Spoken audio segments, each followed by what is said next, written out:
नमस्कार, मैं हूं मृत्युंजय कुमार झा और आपकी खबर आपका फ़ायदा में आपका स्वागत है। हाल ही में प्रसिद्ध तबला वादक उस्ताद जाकिर हुसैन के निधन की खबर ने सभी को झकझोर कर रख दिया। रिपोर्ट्स के मुताबिक उनका निधन आईपीएफ यानी इडियोपैथिक पल्मोनरी फाइब्रोसिस नाम की गंभीर बीमारी के कारण हुआ।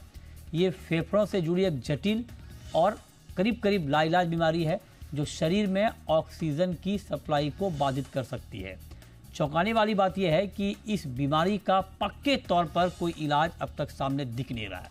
आज हम इस जटिल बीमारी पर डिटेल में बात करेंगे, जानेंगे कि इस बीमारी से आखिर बचने के उपाय क्या हैं, इसकी पहचान कैसे की जाए और अगर इसकी जद में आप आ जाएं तब आपके लिए क्या सावधानी बरतनी ज़रूरी है। इन तमाम मुद्दों पर हम बात करेंगे, लेकिन उससे पहले देखिए ये ख़ास रिपोर्ट।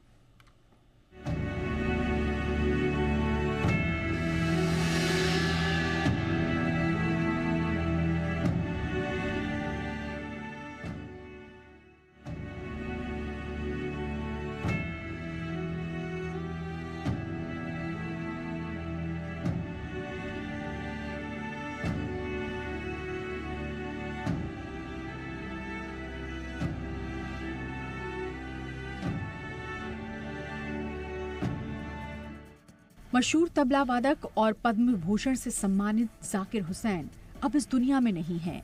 उनकी मौत से दुनिया भर में उनके चाहने वाले गमगीन हैं, लेकिन जिस बीमारी से उनकी जान गई वो चर्चा में आ गई है। जाकिर हुसैन लंबे समय से इडियोपैथिक पल्मोनरी फाइब्रोसिस नाम की बीमारी से पीड़ित थे।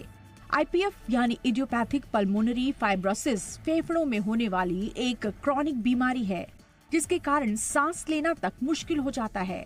इससे कई दूसरी तरह की जटिलताएं भी होने लगती हैं। इस बीमारी के कारण फेफड़ों में फाइब्रोसिस यानी स्कैर टिश्यू बनने लगता है। इस वजह से फेफड़े खून में ऑक्सीजन को प्रभावी ढंग से पहचानने में कठिनाई महसूस करते हैं। ये बीमारी धीरे धीरे बिगड़ती है और अक्सर मौत का कारण बनती है। डॉक्टर्स कहते हैं कि फेफड़ों की ये बीमारी किसी को भी हो सकती है, इसीलिए समय रहते इसके लक्षणों की पहचान करना और बचाव के लिए निरंतर प्रयास करते रहना जरूरी है। आईपीएफ क्यों होता है, अभी तक इसकी ठोस वजह पता नहीं चल पाई है।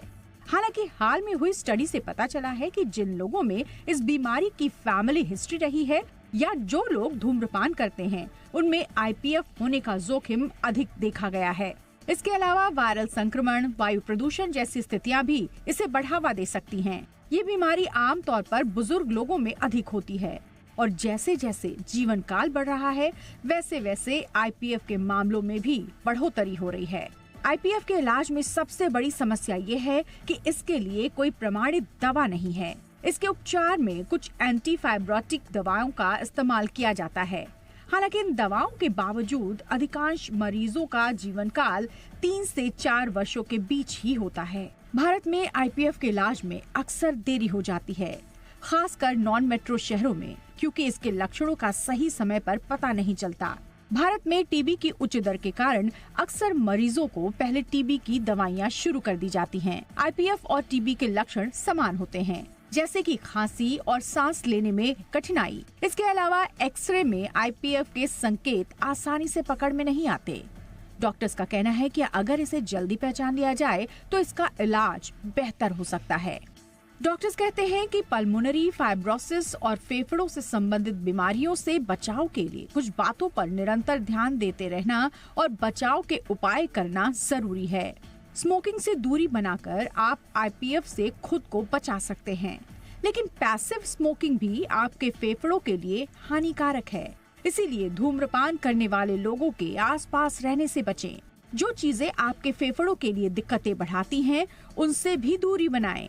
केमिकल से निकलने वाले धुएं भी आपके फेफड़ों के लिए खतरनाक हो सकते हैं। फेफड़ों की बीमारी से बचने के लिए खान पान में सुधार करें, एंटी इन्फ्लेमेटरी चीजों का सेवन करें।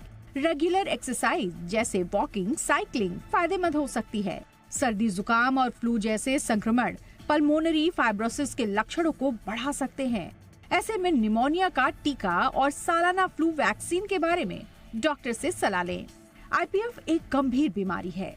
कुछ विशेषज्ञों का कहना है कि ऑन गोइंग क्लिनिकल ट्रायल्स और नई दवाइयां इस बीमारी के मरीज की उम्र को थोड़ा बढ़ा सकती है। एक्सपर्ट का कहना है कि कुछ नई दवाइयां 12 से 18 महीनों में उपलब्ध हो सकती हैं। ये दवाइयां शुरुआती परीक्षणों में मरीजों की स्थिति को स्थिर करने में सफल रही हैं। ब्यूरो रिपोर्ट, जी मीडिया।